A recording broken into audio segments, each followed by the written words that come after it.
La pré-correction est arrivée. Donc là, ça veut dire qu'on est l'avant-dernière journée de la semaine. Donc, une semaine normale, on est un jeudi.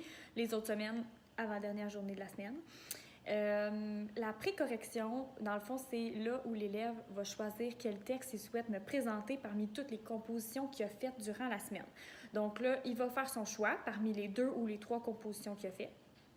Puis, il va marquer son choix avec soit une petite étoile, un petit cœur dans le coin de la page pour me dire c'est celle-là que je veux que tu corriges cette semaine. Puis après ça, là, il fait son code de correction. Nous, à l'école, on utilise le code du POAC, il y a le code PACOS, PACO, il y en a plein de sortes. Là. Donc, allez-y avec celui que vous utilisez dans votre classe. L'élève doit me le faire avec les flèches soulignées, encadrées, etc.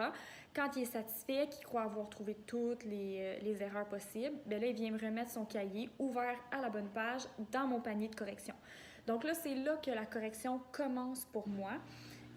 Moi, c'était super important que ça ne me rajoute pas des heures de correction dans ma semaine. Je suis au 3e cycle, j'en ai déjà beaucoup de la correction, donc je ne voulais pas m'en rajouter.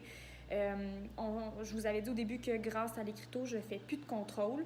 Donc, c'était important que le temps que j'accordais pour corriger mon contrôle, ce soit équivalent quand je corrige mon écriteau. Je ne voulais pas en faire plus, égal. Donc, j'ai réussi. Ça fonctionne super bien. Pour vrai, je prenais une période pour corriger mon contrôle. Je prends une période pour corriger mon écriteau, ce qui est égal pour moi. Donc, aucune différence. Ça rentre très bien. Ça se fait bien aussi parce que je demande aux élèves de faire 4 à 5 phrases.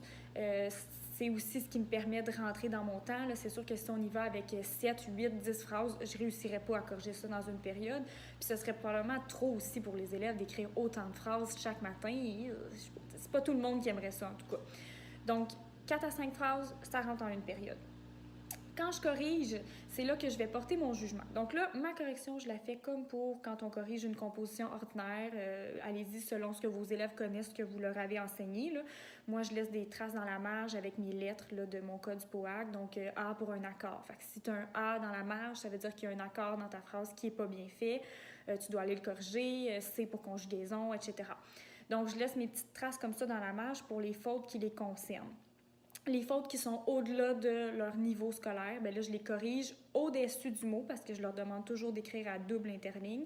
Donc, au-dessus du mot, j'écris le mot comme il faut, je souligne le mot, puis là, eux vont effacer et réécrire le mot comme il se doit. Donc ça, moi, c'est ce que je fais quand je les corrige. Comment je porte mon jugement?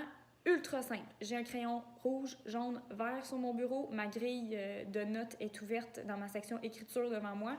Puis j'ai une case par élève qui est dédiée à l'écriteau. Fait que j'ai vraiment une colonne pour ça à côté du nom de mes élèves. Puis dans cette colonne-là, je fais un petit point de la couleur qui est associée à ce que l'élève m'a rendu. Donc, si l'élève m'a fait quelque chose qui, à mon avis, dépasse mes exigences ou répond à mes exigences, c'est un petit point vert. S'il satisfait minimalement mes exigences, c'est un point jaune. Et s'il ne satisfait pas mes exigences, c'est un point rouge. Ce qui fait que dans la petite case, je me ramasse au fur et à mesure que l'étape avance avec plein de petits points de couleur à côté du nom de l'enfant.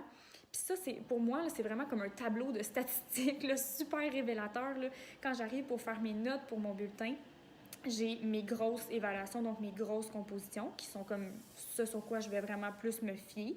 J'en ai fait 2 cette étape-ci, c'était vraiment amplement suffisant.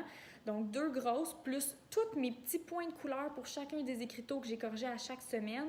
Ça me donne la tendance de l'élève. Donc s'il y a pratiquement que du vert, je sais que sa note, il va être dans le A ou dans le B, tout dépendant des grosses évaluations, comment ça s'est passé.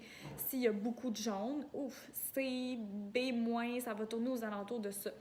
S'il y a beaucoup de rouge, c'est sûr que ça va être dans l'échec. Donc vraiment, là, ça peut pas être plus simple après ça de mettre votre jugement. Je vous le dis, vous avez vraiment comme un genre de tableau de statistiques sur votre élève, puis vous y allez avec sa tendance. C'est ultra simple, ultra révélateur. Donc, j'adore ça pour ça. Ça simplifie beaucoup les bulletins. Puis ça permet aussi de voir la progression de l'élève. Tu sais, il y en a là, que tu vois qu'au début, Colin, c'était beaucoup du jaune, presque du rouge parfois.